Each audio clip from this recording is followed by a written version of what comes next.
Nauwi po sa gulo ang demolisyon sa Davao City dahil dito nagalit si Mayor Sara Duterte at sinapakta ang isang sheriff.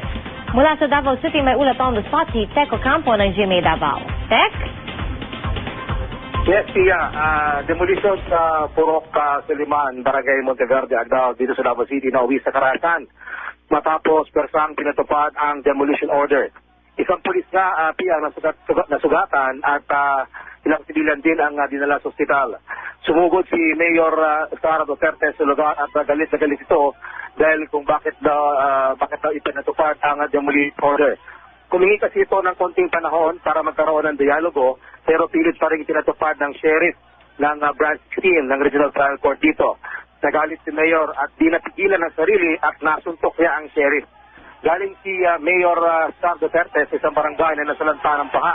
Mainit na ang ulo niya dito dahil nga medyo nagkaroon ng delay sa pagpapatupad ng mga pagpumpuni ng mga nasirang infrastruktura ang City Engineer's Office.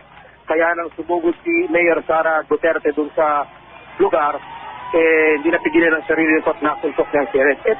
Ito nakikita natin, ito yung pagdating ni Mayor Sara dun sa lugar. Kasi humihingi ng palugit si Mayor Sara Duterte sana dun sa sheriff ng RTC Branch 16 na kung pwede, sigilan muna yung demolition para kausapin muna ang bawat panig para hindi magkaroon ng gulo. Kasi ayon sa mga residente sa lugar, ito nangyari. Ito na. Yun yung sheriff siya na nasuntok ni Mayor Sara. Kasi yung ang request sana ni Mayor Sara na i-delay muna ng konti yung demolition dahil para maiwasan ang gulo sa lugar. Pero pilit pa rin sinatupad ang demolition. Ayon sa mga residente, handa naman sila i-vacate ang area kung saan sila nakasituate. Pero yun nga, hindi pinakinggan ang request ng alkalde ng siyudad dito sa Davao. Kaya nauwi sa Karasan at mayroong ilan ng sugatan. Kung hindi dumating si Mayor Sara, Pia, sa tansya ko lang, sa tindi ng gulo, baka magkaputukan. Buti na lang dumating si Sara. Kaya ito nangyari. Tec? Yan, nakikita nyo. Oo. Nakikita namin, Tec, yung video nung pagsapak ni Mayor Duterte. After ba nito, inilayo na nila yung sheriff? Hindi pa sila nag-uusap muli? Hindi na sila pinag-usap muli? Inilayo yung sheriff, Pia, pagkatapos kinausap uli. Sinabi na bakit na ipinatupad ito na nag-request ako na wag muna. Kasi iniwasan ni Mayor Sara kasi na magsagulo tulad na nangyari. Pero iniwasan daw sana yung kaguluhan kanina kung pinakinggan na sana siya. Kasi yung nga, sabi niya, darating ako na alas 11 ng tanghali dahil inaayos pa nga niya yung problema dun sa Matila, Pangi. So anong naging paliwanag ng sheriff, Tec? Sinabi niya, pinatupad na ng order. Ang sabi niya, kung meron daw problema, papapilan daw ni Mayor Sara yung judge doon sa RTC Branch 16 na si Judge Cardio. Pero yun nga, hindi nga daw nakinig at pinatupad pa rin demolition. Sabi ni Mayor na responsibilidad yung mga tao pag nagkagulo dito, pag nagkaroon ng disgrasya, siya daw mananagot. Hindi nga daw nakinig, kaya doon siya sa tindi ng galit niya. Mainit pa kasi ulo ni Mayor Sara, Pia, yung galing doon sa site sa nabahaan. Alam niyo naman, ang dinaanan ng mga taong bayan sa Davao, hindi rin doon kadali. So, doon pa lang, ang dami na ng problema niya, mainit ang ulo niya doon at that time. Nadagdagan pa. Yung city engineers kasi matagal na lang ginagawa yung parang project doon. So, nung pumunta siya dyan, nagkagulo na, kaya hindi niya napigilan ng sarili niya, talagang nakuntos niya. Nagkuha na statement ni Mayor Sara at ang sabi niya, she will be responsible for her action. Sabi niya, handa sa isa-ilalim ang sarili sa due process.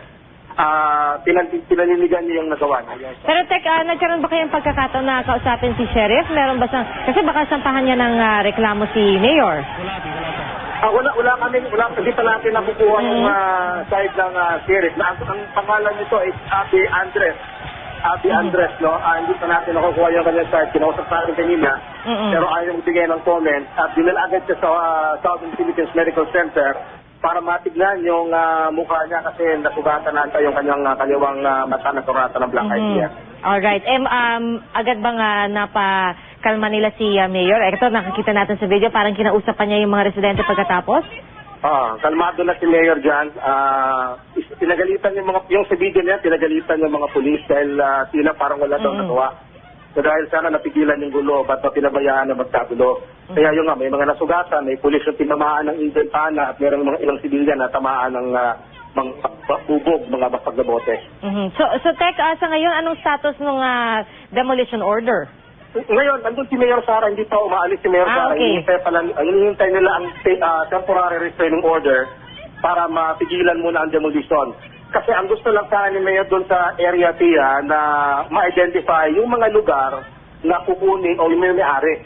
Yung walang may-ari, doon muna yung mga taong bayan. So, yung mga residente na naka-occupy sa mga lots na may-ari pala, willing sila mag-vacate. Pero okay. ang nangyari daw kasi, parang sweeping and demolition, hindi pumayag yung taong bayan.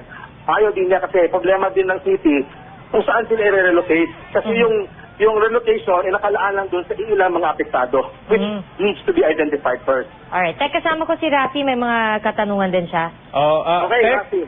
Tek, para sa kabatiran ng ating mga nanonood, bigyan mo naman kami ng konting background itong si Mayor Duterte. Kasi, well, first time kong makakita ng isang mayor na talagang nanapak. At alam niya na yung media nasa likod niya at pinalapit pa niya yung sheriff para lang sapakin. Bigyan mo naman kami ng background itong si Mayor Sara Duterte. Ito si Mayor Sara Duterte, siyempre, natural itong babae, no? Dahil nakikita ko first, ako hindi ko nakapaniwala na nagawa niya ito eh. Kasi usually, pag sinabi natin babae, medyo mahingin, hindi boyish, matapang man, pero hindi ganon katindi. No? Siguro may pinagmanahan. Pero si Mayor Rodrigo Duterte kasi hindi natin, although nakikita natin na medyo may mga ganitong isela, pero siguro walang media na wala nakakita o Tama, siguro sa personal lang niya. Parang gano'n. Tama, Tek, kilala natin si yung tatay niya na si dating Mayor Duterte at Vice Mayor matapang din ngayon. yun. Matapang talaga. din yun. Pero first time niyo bang para makita siya. itong first time niyo bang makita itong si Mayor Sara Duterte na ganito yung First time. in plain na public view, Tek? Yes, first time namin ng mga Dabawenyo na nakita itong si Mayor Sara na nag-flare up talaga, tilding galit niya doon sa street na nasuntos niya. Kasi ito si Sara, usually, pag nagagalit ito, hanggang salita lang. Pinapagalitan yung mga tao. Pero kasi at that time, Rafi, yun nga, parang siguro din sa hindi nga ng problema sa Davao City ngayon, bago lang nasalanta ng baka, hinihingi lang siya ng konting palugit, 2 oras ang hinihingi niya doon sa sheriff na huwag muna ipatupad, darating ako dyan, mag-uusap tayo, pati yung taong bayan, dahil inaayos ko muna yung problema dito sa Mapinapani. Ang nangyari, sinabi daw di umano ng sheriff na ay tawagan na lang ni Mayor si Judge Garcia, doon na lang sila mag-usap. So dahil ipapatupad ang demolition order. Okay. So yun ang nangyari. Sabi kasi ni Mayor, wag muna kasi mayroong tiaro na hinihintay tayo. Yan ang hinihintay nila ngayon, Rasi, kasi hanggang sa kasulukuyan, doon pa si Mayor Sara naghihintay dahil sa temporary restraining order na ipapalabas ng korte ngayong araw. Okay, marami pa tayong sa follow-up sa story yan. Maraming salamat, Tek Ocampo ng GMA Davao.